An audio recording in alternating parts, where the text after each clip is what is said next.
The wind whispered through the ancient trees as Sebastian ventured deeper into the heart of the haunted forest.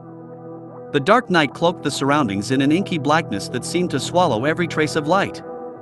He could barely see beyond the gnarled branches that reached out like skeletal fingers, grasping at the very essence of his sanity. Sebastian had always been drawn to the mysterious and the unknown, but tonight was different. Tonight, a chilling unease clung to the air like a sinister mist. He had heard tales of a malevolent force that roamed these woods, preying on unsuspecting souls foolish enough to venture into its domain after sundown. Yet, the thrill of the forbidden pulled him further into the abyss. As he walked, the only sounds were the rustle of leaves beneath his boots and the distant hooting of an owl. The oppressive silence pressed on his ears, making each step feel like a thunderous echo in the void.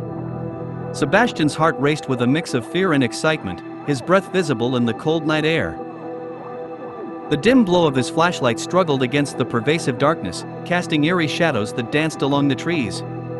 Sebastian's imagination began to play tricks on him, conjuring phantom figures and grotesque shapes in the periphery of his vision. He shook his head, attempting to dispel the creeping paranoia. Deeper still he ventured, unaware that the forest itself seemed to shift and contort, as if it were a living entity observing his every move.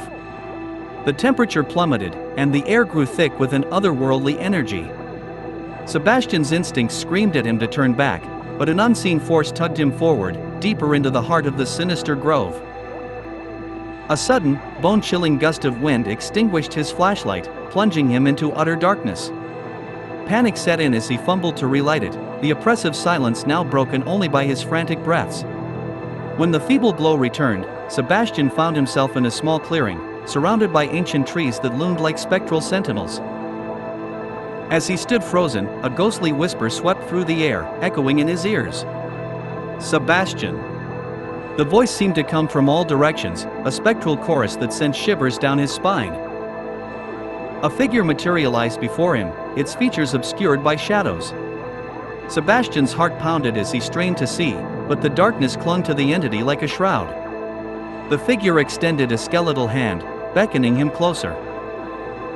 "Sebastian," the voice whispered again, now a haunting melody that seemed to seep into his very soul. Unable to resist, Sebastian took a tentative step forward. The ground beneath him seemed to pulse with an unnatural energy. The figure in the shadows revealed its face, a distorted visage of pain and anguish. Eyes hollow and lifeless, it bore an uncanny resemblance to someone he once knew. As the figure inched closer, Sebastian realized with a jolt that it wore his own face, twisted into a grotesque mask of torment. Paralyzed by fear, he could only watch as the doppelganger reached out, its touch sending a shockwave of frigid dread through his entire being. The forest roared to life with unearthly screams, and Sebastian was consumed by a darkness that transcended the physical realm. The haunted whispers became a cacophony, drowning out his sanity. And then, as quickly as it began, the forest fell silent once more. Morning sunlight pierced through the dense canopy, revealing an empty clearing. No trace of Sebastian remained, only the lingering echoes of a horror that had unfolded in the dark night.